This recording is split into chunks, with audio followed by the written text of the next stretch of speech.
Assalamualaikum warahmatullahi wabarakatuh. Selamat sore, salam sejahtera bagi kita semua. Tabik pun, salam sehat. Hari ini Rabu 29 Juli 2020, saya akan menyampaikan situasi terkini pandemi global COVID-19 yang ada di Provinsi Lampung. Pada hari ini saya akan menyampaikan bersama dengan istilah baru untuk COVID-19. Ada beberapa istilah baru. Yang pertama adalah kasus suspek. Kasus suspek total 3.381 orang, di mana ada kasus baru 5 orang dan kasus lama 3.376 orang. Kasus konfirmasi positif saat ini di Provinsi Lampung total 252 orang, di mana pada hari ini tidak ada kasus baru. Sudah 2 hari tidak ada kasus baru dan kasus lama 252 orang. Kematian konfirmasi total 12, di mana kasus baru nihil, kasus lama 12. Selanjutnya selesai isolasi ada 206 orang. Saya juga akan menyampaikan pada hari ini ada kasus konfirmasi tidak ada dan kasus suspek baru ada 5 orang, terdiri dari 3 orang dari Bandar Lampung dan 2 orang dari Lampung Timur. Kasus kematian konfirmasi pada hari ini juga nihil, penambahan kasus kematian, jumlah total yang ada 12 kasus kematian. Selesai isolasi pada hari ini juga tidak ada penambahan. Demikian beberapa hal yang dapat saya sampaikan tentang informasi pandemi global COVID-19 yang ada di Provinsi Lampung. Saya juga akan menyampaikan informasi tentang jumlah pemeriksaan swab yang telah dilakukan di Provinsi Lampung dengan 4 PCR yang ada di Labkesda, Rumah Sakit Abdul Muluk, Balai Veteriner, dan juga di Balai POM.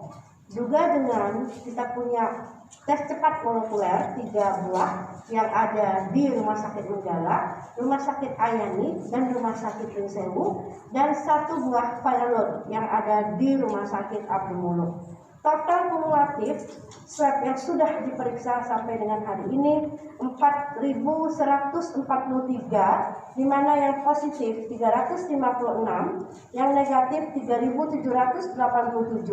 Untuk khusus tanggal 28 Juli, total swab yang diperiksa 43, di mana tidak ada konfirmasi positif yang baru. Selanjutnya saya juga ingin menyampaikan bahwa kita harus juga mensikapi akan terjadi second wave yang ada di Provinsi Lampung dengan cara 3 strategi. Yang pertama adalah kita harus meningkatkan kapasitas untuk mendeteksi atau capacity to detect dengan cara kita perluas tes dan kontak tracing. Selanjutnya juga kita harus meningkatkan kapasitas untuk mencegah atau capacity to prevent dengan cara kita memperketat protokol kesehatan dan juga perluasan untuk menjaga pintu-pintu masuk ke Provinsi Lampung. Yang ketiga, kita juga harus meningkatkan kapasitas untuk merespon atau capacity to respond, di mana kita harus meningkatkan kapasitas surveillance dan juga kapasitas dari fasilitas-fasilitas pelayanan kesehatan yang ada di Provinsi Lampung. Selanjutnya perlu saya sampaikan, kita menggunakan beberapa istilah baru karena dari Kementerian Kesehatan merevisi sudah 5 kali untuk penanganan juga istilah-istilah untuk COVID-19. Saya ingin menyampaikan agar masyarakat juga tidak bingung dengan istilah baru. Yang pertama adalah kasus suspek. Kasus suspek itu orang dengan infeksi saluran pernapasan akut dan pada 14 hari terakhir sebelum timbul gejala memiliki riwayat perjalanan atau tinggal di wilayah Indonesia yang melaporkan adanya transmisi lokal, memiliki riwayat kontak dengan kasus konfirmasi atau probable COVID-19, dan orang yang mempunyai pneumonia berat yang membutuhkan perawatan rumah sakit dan tidak ada penyebab lain.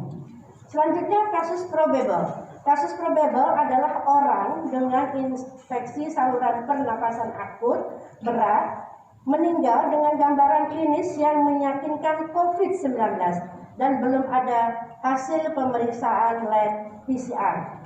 Selanjutnya kasus konfirmasi. Kasus konfirmasi ini adalah orang-orang yang dinyatakan positif terinfeksi virus COVID-19 dengan dibuktikan hasil pemeriksaan lab dengan PCR. Kasus ini dibedakan menjadi dua, yaitu konfirmasi dengan gejala dan konfirmasi tanpa gejala yang selama ini kita kenal dengan orang tanpa gejala. Selanjutnya kontak erat. Kontak erat adalah orang yang memiliki riwayat kontak erat dengan kasus probable atau kasus konfirmasi COVID-19. Pelaku perjalanan. Pelaku perjalanan adalah orang yang melakukan perjalanan dari dalam negeri atau domestik maupun luar negeri pada 14 hari terakhir. Discarded.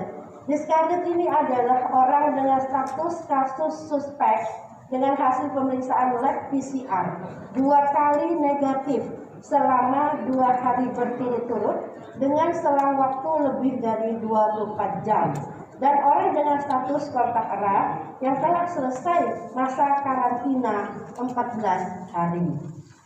Selanjutnya ada istilah selesai isolasi. Selesai isolasi adalah kasus konfirmasi tanpa gejala yang tidak dilakukan pemeriksaan follow up dengan PCR dengan ditambah 10 hari isolasi mandiri sejak pengambilan spesimen diagnosis konfirmasi. Dan juga yang disebut dengan selesai isolasi adalah kasus probable atau konfirmasi dengan gejala yang tidak dilakukan follow up PCR dihitung 10 hari sejak tanggal onset gejala ditambah minimal 3 hari setelah tidak menunjukkan gejala demam atau gangguan pernapasan. Dan yang terakhir yang dikatakan dengan selesai isolasi adalah kasus probable atau konfirmasi dengan gejala yang mendapatkan hasil pemeriksaan follow up dengan PCR yang pertama kali negatif ditambah minimal 3 hari setelah tidak menunjukkan gejala demam atau gangguan pernapasan. Dan ada kasus kematian adalah kasus konfirmasi positif atau probable COVID-19 yang meninggal. Itu beberapa istilah baru yang harus sering juga media membantu melakukan sosialisasi kepada masyarakat agar masyarakat juga bisa lebih mengenal dengan istilah-istilah baru. Protokol kesehatan tetap menjadi harga mati dan harus kita lakukan secara konsisten dan juga harus merupakan komitmen dengan melakukan protokol kesehatan yang ketat, pakai masker, jaga jarak minimal 1 meter, sering melakukan cuci tangan di bawah air yang mengalir dengan sabun minimal 20 detik atau selalu membawa hand sanitizer. Dengan kita melakukan protokol kesehatan yang ketat, insya Allah kita bisa memutus rantai penularan virus COVID-19 yang ada di Provinsi Lampung. Tetap berdoa kepada Allah Subhanahu wa Ta'ala dan jangan panik, karena panik bisa menurunkan imunitas tubuh, dan jangan lupa bahagia, karena bahagia merupakan obat dari segala penyakit. Salam sehat, salam tangguh, salam kemanusiaan. Wabillahi taufiq wal hidayah. Wassalamualaikum warahmatullahi wabarakatuh.